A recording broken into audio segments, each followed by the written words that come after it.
नमस्ते। चलिए आज हम सब मिलकर एक बहुत ही मजेदार सफर पर चलते हैं। हम खोलेंगे बाल महाभारत की किताब और देखेंगे कि इस महान कहानी की शुरुआत यानी इसका पहला पार्ट हमें क्या बताता है। तो इस कहानी को स्टेप बाय स्टेप समझने के लिए हम इन पॉइंट्स पर बात करेंगे। सबसे पहले महाभारत क्या है, फिर कुरुवंश की कहानी, धृतराष्ट्र और पांडु कौन थे, कौरव पांडव में क्या फर्क था और राजा पांडु को श्राप कैसे मिला, और आखिर में हम सब कुछ दोहराएंगे। तो शुरू करें। सबसे पहला सवाल जो दिमाग में आता है वो ये कि आखिर ये महाभारत है क्या और इसे लिखा किसने। तो देखिए, महाभारत कोई छोटी मोटी कहानी बिल्कुल नहीं है, बल्कि ये दुनिया की सबसे बड़ी, सबसे महान कहानियों में से एक है। और इसे लिखा था एक बहुत ही ज्ञानी ऋषि ने, जिनका नाम था महर्षि व्यास। आपकी किताब में एक शब्द इस्तेमाल हुआ है, कालजयी। अब ये कालजयी क्या होता है? इसका मतलब है जो समय को भी जीत ले, यानी ऐसी कोई चीज जो कभी पुरानी नहीं होती। इसकी बातें, इसकी सीख आज भी उतनी ही काम की हैं जितनी हजारों साल पहले थी। है ना कमाल की बात? तो सवाल ये है कि महर्षि व्यास ने ये कहानी लिखी किसके बारे में? उन्होंने हमें एक बहुत बड़े और प्रसिद्ध वंश, मतलब एक रॉयल फैमिली की कहानी सुनाई है, जिसका नाम था कुरुवंश। और इस कुरुवंश की कहानी के केंद्र में थे, मतलब जहां से कहानी शुरू होती है, वो थे एक बहुत ही शक्तिशाली राजा, राजा शांतनु। अब राजा शांतनु के परिवार को समझते हैं। उनकी 2 शादियां हुई। पहली पत्नी थी देवी गंगा, जिनसे उन्हें एक बेटा हुआ जिनका नाम था भीष्म, और उनकी दूसरी पत्नी थी सत्यवती, जिनसे उन्हें 2 बेटे हुए, चित्रांगद और विचित्रवीर्य। अब यहाँ एक बहुत बड़ा ट्विस्ट आता है। उनके सबसे बड़े बेटे भीष्म ने एक ऐसी प्रतिज्ञा ली, एक ऐसा वचन लिया जिसे सुनकर सब हैरान रह गए। उन्होंने कहा कि वो पूरी जिंदगी शादी नहीं करेंगे और अपना पूरा जीवन सिर्फ हस्तिनापुर के सिंहासन की यानी राज्य की रक्षा में लगा देंगे। अब यहाँ थोड़ा रुकते हैं और सोचते हैं, इतनी बड़ी प्रतिज्ञा कोई ऐसा क्यों करेगा? मतलब क्या वजह रही होगी इसके पीछे? इस बारे में सोचना जरूर। इसका जवाब हमें कहानी में आगे मिलेगा। लेकिन कहानी में एक बहुत दुखद मोड़ आता है। राजा शांतनु के जो दूसरे बेटे थे ना, चित्रांगद और विचित्रवीर्य, उन दोनों की बहुत जल्दी मृत्यु हो जाती है। अब सवाल ये था कि वंश को आगे कौन बढ़ाएगा, राजा कौन बनेगा? और इसी मुश्किल समय में 2 नए राजकुमारों का जन्म होता है, और ये राजकुमार थे धृतराष्ट्र और पांडु। जैसा कि हम यहाँ देख सकते हैं, रानी अंबिका के पुत्र थे धृतराष्ट्र और रानी अंबालिका के पुत्र थे पांडु। इन दोनों का जन्म महर्षि व्यास के आशीर्वाद से हुआ था। तो अब अगला राजा कौन? नियम तो ये कहता था कि बड़े भाई यानी धृतराष्ट्र को राजा बनना चाहिए, पर एक समस्या थी। वो जन्म से देख नहीं सकते थे, यानी नेत्रहीन थे।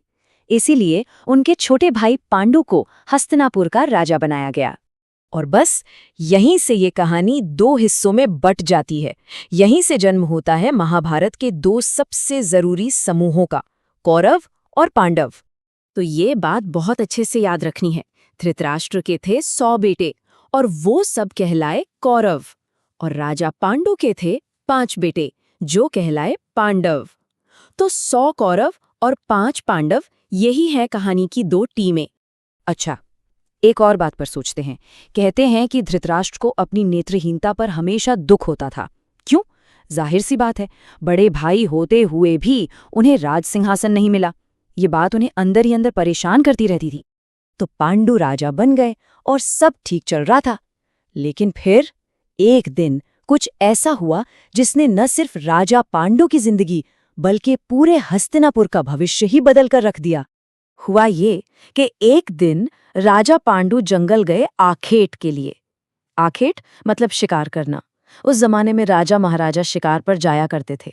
तो जंगल में शिकार करते करते उन्हें हिरण का एक जोड़ा दिखा। उन्होंने तुरंत अपना बाण निकाला और एक हिरण पर चला दिया। लेकिन उन्हें ये बिल्कुल नहीं पता था कि वो जिसे हिरण समझ रहे हैं वो असल में एक ऋषि थे जो हिरण के रूप में थे।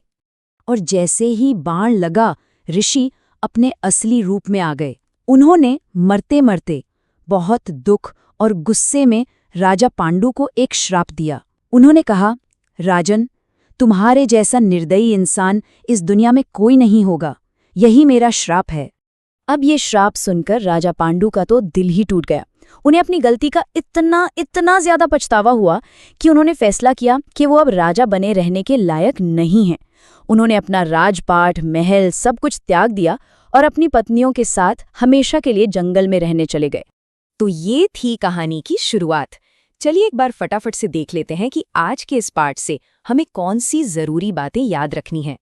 ये है वो 5 सबसे इंपॉर्टेंट पॉइंट्स जो एग्जाम में भी काम आएंगे। पहला, महाभारत महर्षि व्यास ने लिखी।